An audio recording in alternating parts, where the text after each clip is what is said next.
Hello guys, welcome back to BMR Picket Stocks channel. How are you all? So let's get into the video. ఈరోజు మనం Navratri special 3 రకాల ప్రసాదాలు ఎలా తయారు చేయాలో చూద్దాము. మొదటిది దద్దోజనం, రెండవది చింతపండు పులిహోర, మూడవది కేసరి. ఈ 3 ప్రసాదాలు ఎలా తయారు చేయాలో మనము ఈ వీడియోలో చూడబోతున్నాము. అలాగే నవరాత్రి స్పెషల్ కదంబం అలాగే కట్టు పొంగలి వీడియోలు కూడా మేము చేసామండి. ఆ వీడియోలు డిస్క్రిప్షన్లో ఇస్తాము, వెళ్ళి ఒకసారి చూసేయండి. సో ముందుగా ఒక బౌల్ తీసుకొని దానిలోకి 2 కప్పుల బియ్యంని యాడ్ చేసుకోండి. ఈ రైస్ అనేది మనము దద్దోజనం అలాగే పులిహోరకి చేస్తున్నాం అన్నమాట. ఇప్పుడు దీనిలోకి 3 కప్స్ వాటర్ని కూడా యాడ్ చేసుకోండి. 1 కప్కి 1.5 కప్ యాడ్ చేయాలి. సో 2 కప్స్కి 3 కప్స్ వాటర్ని యాడ్ చేసుకోండి. ఇప్పుడు ఒక 2 to 3 టైమ్స్ వాష్ చేసుకొని దాన్ని కుక్ చేసుకోండి. ఇప్పుడు రైస్ కుక్ అయిపోయిన తర్వాత అది ఒక బౌల్లోకి తీసుకొని దానిలోకి పెరుగుని అలాగే సాల్ట్ని కూడా యాడ్ చేసుకొని మొత్తం మిక్స్ అయ్యే విధంగా మిక్స్ చేసుకోండి. ఇప్పుడు మొత్తం మిక్స్ చేసేసిన తర్వాత చేత్తో చక్కగా మిక్స్ చేసేసుకోండి. ఇది మిక్స్ చేసిన తర్వాత దీన్ని తీసుకొని పక్కన పెట్టేసుకోండి. ఇప్పుడు ఒక బాండీ తీసుకొని దానిలోకి ఆయిల్ని యాడ్ చేసుకోండి. ఇప్పుడు ఆయిల్ హీట్ అయిన తర్వాత దీనిలోకి తాలింపు దినుసుల్ని యాడ్ చేసుకోండి. తాలింపు దినుసులు యాడ్ చేసిన తర్వాత దీనిలోకి మిరియాలు అలాగే జీలకర్రని యాడ్ చేయండి. మిరియాలు జీలకర్ర కొద్దిగా ఫ్రై అయిన తర్వాత ఇప్పుడు దీనిలోకి చిన్న చిన్నగా ముక్కలుగా కట్ చేసి పెట్టుకున్న అల్లం ముక్కల్ని యాడ్ చేసుకోండి. అల్లం ముక్కలు కొద్దిగా ఫ్రై అయిన తర్వాత దీనిలోకి చిన్న చిన్న ముక్కలుగా కట్ చేసి పెట్టుకున్న పచ్చిమిర్చి ముక్కల్ని కూడా యాడ్ చేయండి. ఇప్పుడు అవి రెండింటిని కూడా మొత్తం ఫ్రై అయ్యే విధంగా ఫ్రై చేసుకోండి. ఇప్పుడు ఇవన్నీ ఫ్రై అయిన తర్వాత దీనిలోకి కొద్దిగా కరివేపాకుని యాడ్ చేసుకోండి. కరివేపాకుని యాడ్ చేసిన తర్వాత కూడా ఫ్రై చేసుకోండి. చక్కగా కరివేపాకు మొత్తం ఫ్రై అయిపోవాలన్నమాట క్రిస్పీగా. ఇప్పుడు కరివేపాకు ఫ్రై అయిన తర్వాత దీనిలోకి కొత్తిమీరని యాడ్ చేసుకోండి. కొత్తిమీర కూడా చక్కగా కుక్ అయిపోవాలండి. కొత్తిమీర కూడా చక్కగా కుక్ అయిపోయిన తర్వాత ఇప్పుడు దీనిలోకి కొద్దిగా ఇంగువని యాడ్ చేద్దాము. ఇంగువ యాడ్ చేయడం వల్ల టేస్ట్ అనేది ఎన్హాన్స్ అవుతుందన్నమాట. సో ఇప్పుడు ఇంగువని కూడా యాడ్ చేసేసుకొని ఒకసారి మొత్తం మిక్స్ చేసేసుకోండి. ఇప్పుడు పోపు అయితే రెడీ అయిపోయింది. మనం ముందుగా సాల్ట్, పెరుగు, అన్నం మిక్స్ చేసుకున్నాం కదండి. ఆ మిశ్రమంలోకి మనం ఇప్పుడు పోపు వేసుకున్నాం కదా, ఆ పోపుని దీనిలోకి యాడ్ చేసేసుకొని మిక్స్ చేసుకోండి. అంతేనండి, దద్దోజనం రెడీ అయిపోయింది. పెరుగన్నం తాలింపు అనమాట. సో ఇది ఫస్ట్ టైప్ ప్రసాదం అమ్మవారికి అయితే రెడీ అయిపోయింది. ఇప్పుడు మనం ఒక బౌల్లోకి తీసుకొని ఈ రైస్ని సర్వ్ చేసుకుందాము. దద్దోజనం ఇప్పుడు అమ్మవారికి నైవేద్యంగా సర్వ్ చేసేసుకుంటున్నాం అన్నమాట. మీరు మా ఛానల్ని సబ్స్క్రైబ్ చేసుకోండి. అలాగే మరికొన్ని ప్రసాదాల వీడియో మేము డిస్క్రిప్షన్లో ఇస్తాము, వెళ్ళి ఒకసారి చూసేయండి. అలాగే అన్ని టైప్స్ ఆఫ్ రెసిపీస్ కోసం మా ఛానల్ని చూస్తూనే ఉండండి. మరికొన్ని వీడియోస్ పెట్టడం కోసం మమ్మల్ని ఎంకరేజ్ చేస్తూ ఉండండి. సో ఇప్పుడు మనం సెకండ్ టైప్ ప్రసాదం పులిహోర అనమాట, చింతపండు పులిహోర. దానికోసం ఒక బౌల్లోకి చింతపండుని తీసుకొని దానిలోకి వాటర్ని యాడ్ చేసుకోండి. వేడి నీళ్ళు యాడ్ చేస్తే చింతపండు పులుసు చాలా బాగా ఈజీగా వస్తుందండి. ఇది ఒక టిప్ అనమాట, మీరు కూడా ట్రై చేయండి. ఇప్పుడు ఒక బాండీ తీసుకొని దానిలోకి ఆయిల్ని యాడ్ చేసుకొని దానిలో ఆయిల్ హీట్ ఎక్కిన తర్వాత ఇప్పుడు దానిలోకి తాలింపు దినుసుల్ని యాడ్ చేసుకోండి.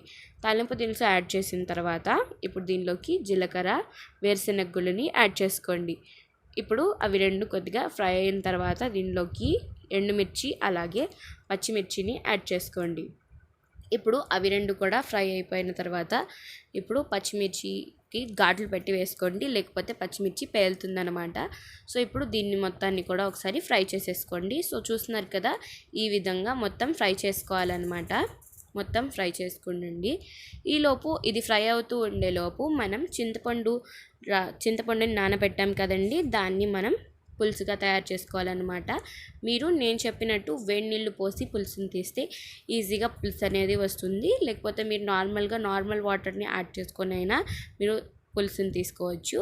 ఇప్పుడు దీనిలోకి కొద్దిగా పసుపుని యాడ్ చేసుకోండి. పసుపు యాడ్ చేసిన తర్వాత కూడా ఒకసారి మొత్తం మిక్స్ చేసుకోండి. ఇప్పుడు ఆ మిశ్రమంకంతా పసుపు పట్టే విధంగా ఇప్పుడు చూపిస్తున్నాను కదా, ఈ విధంగా మొత్తం మిక్స్ చేసుకోండి. చూస్తున్నారు కదా, ఇవైతే లైట్గా కుక్ అవుతున్నాయి అన్నమాట. మొత్తం ఇవంతా చక్కగా ఉడికిపోవాలన్నమాట. సో ఇప్పుడు ఇది కుక్ అవుతూ ఉంటుంది.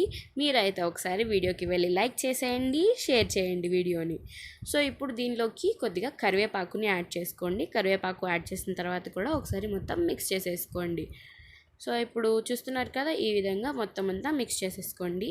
ఇది మొత్తం కుక్ అయిపోయిన తర్వాత దీనిలోకి మనం ముందుగా టామరిన్ జ్యూస్, అదేంటి చింతపండు పులుసు తీసుకున్నాం కదా, దాన్ని దీనిలోకి యాడ్ చేసేయండి. నేను చెప్పినట్టు తీసుకుంటే మీకు చింతపండు పులుసు అనేది ఈజీగా తీయచ్చు. సో చూస్తున్నారు కదా, చింతపండు పులుసు యాడ్ చేసేసిన తర్వాత ఈ విధంగా ఒకసారి మిక్స్ చేసుకుంటూ కుక్ చేసుకోండి. ఇది చింతపండు పులుసు కొద్దిగా బాయిల్ అయ్యేదాకా కుక్ చేసుకోవాలండి. ఇప్పుడు దీనిలోకి కొద్దిగా బెల్లం ముక్క యాడ్ చేయడం వల్ల టేస్ట్ అనేది చాలా బాగుంటుంది. కొద్దిగా బెల్లం ముక్క యాడ్ చేసి లాస్ట్లో ఇంగువ కూడా యాడ్ చేసుకొని ఒకసారి మొత్తం మిక్స్ చేసుకోండి. చక్కగా బెల్లం కొద్దిగా కరిగేంత వరకు కుక్ చేసుకోవాలండి. సో ఇప్పుడు అది కుక్ అవుతూ ఉంటుంది. మనం ముందుగా దద్దోజనం అలాగే పులిహోరకి రైస్ వండుకున్నాం కదా, ఆ సెకండ్ హాఫ్ని దీనిలోకి ఒక బౌల్లోకి తీసుకొని పక్కన పెట్టుకుందాము.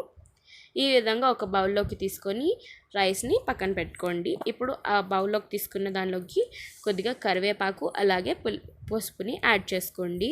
మనం ఇందాక చింతపండు పులుసు కుక్ అవుతుంది కదండి, దానిలో కూడా యాడ్ చేసాము.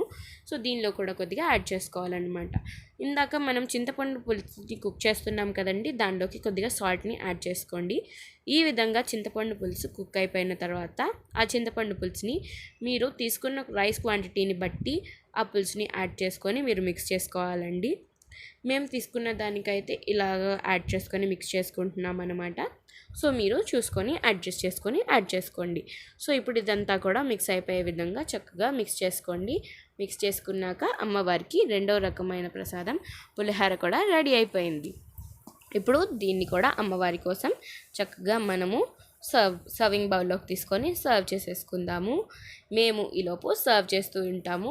మీరైతే వెళ్ళి వీడియోకి లైక్ చేయండి, షేర్ చేయండి, అలాగే మా ఛానల్కి సబ్స్క్రైబ్ చేయండి. పక్కనే ఉన్న గంట సింబల్ని ఆన్ చేసుకుంటే మేము పెట్టే వీడియో ప్రతిదీ మీకు వచ్చేస్తుంది. అలాగే మమ్మల్ని ఎంకరేజ్ చేస్తూ సబ్స్క్రైబ్ చేసుకోండి మా ఛానల్ని కొద్దిగా. ఓకే, ఇప్పుడు సెకండ్ టైప్ ప్రసాదం కూడా రెడీ అయిపోయింది. ఇప్పుడు థర్డ్ టైప్ ప్రసాదం కేసరి ఎలా తయారు చేయాలో చూద్దాము. ముందుగా ఒక బాండీ తీసుకొని దానిలోకి గీని యాడ్ చేసుకోండి. గీ కరిగిపోయిన తర్వాత దీనిలోకి జీడిపప్పు అలాగే కిస్మిస్ని యాడ్ చేసుకోండి. జీడిపప్పు కిస్మిస్ కొద్దిగా గీలో ఫ్రై అవ్వాలండి. గీలో అవి ఫ్రై అయిపోయిన తర్వాత ఒక ప్లేట్లోకి తీసుకొని పక్కన పెట్టుకోండి. సో చూస్తున్నారు కదా, గీలో అవి ఫ్రై అయిపోయిన తర్వాత ఈ విధంగా ఒక ప్లేట్లోకి తీసుకొని పక్కన పెట్టేసుకోండి. ఈ విధంగా ఇప్పుడు అదే బాండీలోకి ఆ గీని తీసుకొని సపరేట్ చేసేసుకొని 2 గ్లాసెస్ ఆఫ్ వాటర్ని యాడ్ చేసుకోండి. ఇప్పుడు నేను చెప్పిన క్వాంటిటీలో చేస్తే మీకు పర్ఫెక్ట్గా కేసరి అనేది తయారవుతుందన్నమాట. 2 గ్లాసెస్ ఆఫ్ వాటర్ తీసుకోండి. ఇప్పుడు వాటర్ బాయిల్ అయిపోయిన తర్వాత దీనిలోకి కొద్దిగా ఫుడ్ కలర్ని యాడ్ చేసుకోండి. ఫుడ్ కలర్ అనేది ఆప్షనల్ అండి, మీకు ఇష్టం ఉంటే వేసుకోవచ్చు, లేకపోతే లేదు. సో ఇప్పుడు చూస్తున్నారు కదా, వాటర్ బాయిల్ అవుతుంది. ఈ విధంగా వాటర్ బాయిల్ అవుతున్నప్పుడు మీరు రవ్వని యాడ్ చేసుకుంటూ మిక్స్ చేసుకోవాలండి. ఎందుకు మిక్స్ చేస్తూ ఉంటే అప్పుడు ఉండలు కట్టకుండా లంప్స్ అనేవి రాకుండా ఉంటుందన్నమాట. అప్పుడే కేసరి చాలా బాగుంటుంది. ఇప్పుడు 1 కప్ బొంబాయి రవ్వకి 1 కప్ షుగర్ని యాడ్ చేసుకోవాలండి. ఇప్పుడు అవి రెండు యాడ్ చేశాక కూడా సైమల్టేనియస్గా అంటే తిప్పుతూ ఉండాలి కంటిన్యూస్గా. మొత్తం పంచదార మొత్తం కరిగే విధంగా తిప్పుతూ ఉండండి. సో చూస్తున్నారు కదా, ఈ విధంగా పంచదార మొత్తం మెల్ట్ అయిపోయేదాకా మనం దాన్ని తిప్పుకుంటూ కుక్ చేసుకోవాలన్నమాట. ఇప్పుడు దీనిలోకి 1 కప్ పాలను కూడా యాడ్ చేసుకోండి. పాలు యాడ్ చేయడం వల్ల టేస్ట్ అనేది ఇంకా చాలా బాగుంటుంది. సో ఇప్పుడు పాలు కూడా యాడ్ చేసిన తర్వాత ఒకసారి మొత్తం మిక్స్ చేసుకోండి. సో ఇప్పుడు దీని మీద కొద్దిగా గీని యాడ్ చేసుకోండి. గీ యాడ్ చేస్తే టేస్ట్ అనేది చాలా బాగుంటుంది. సో చూస్తున్నారు కదా, కేసరి అయితే ఎంత బాగా కనిపిస్తుందో, సూపర్ టేస్టీగా కూడా ఉంటుంది. సో ఇప్పుడు దీని మీదకి మనం ముందుగా ఫ్రై చేసి పెట్టుకున్న జీడిపప్పు కిస్మిస్ని కూడా యాడ్ చేసేసుకొని చక్కగా మిక్స్ చేసేసుకోండి. మిక్స్ చేసుకొని ఇప్పుడు సర్వింగ్ బౌల్లోకి సర్వ్ చేసేసుకుంటే అమ్మవారికి ఇప్పుడు దీనిలోకి ఇలాచీ పౌడర్ని కూడా యాడ్ చేసుకొని చక్కగా మిక్స్ చేసుకొని దింపేసుకోండి. అలాగే బౌల్లోకి తీసుకొని సర్వ్ చేసేసుకోండి. అంతే, అమ్మవారికి 3వ రకమైన ప్రసాదం కేసరి కూడా రెడీ అయిపోయింది. మేము మీకు 3 రకాల ప్రసాదాలు చూపించాము. అలాగే ఇంకా చాలా ప్రసాదాల వీడియోలు ఉన్నాయి, అవన్నీ కూడా మేము డిస్క్రిప్షన్లో ఇస్తాము, వెళ్ళి అన్నీ చూసేయండి. అలాగే మా ఛానల్ని సబ్స్క్రైబ్ చేసుకోండి. మరికొన్ని ప్రసాదాల వీడియోలు మీకోసం మేము తీసుకొచ్చేస్తాము. మీరు అలాగే సబ్స్క్రైబ్ చేసుకొని పక్కనే ఉన్న గంట సింబల్ని ఆన్ చేసుకోండి. అలాగే మీరు కూడా ట్రై చేయండి. మీకు ఎలా కుదిరిందో కామెంట్ చేయండి. See you all in next video. Bye bye.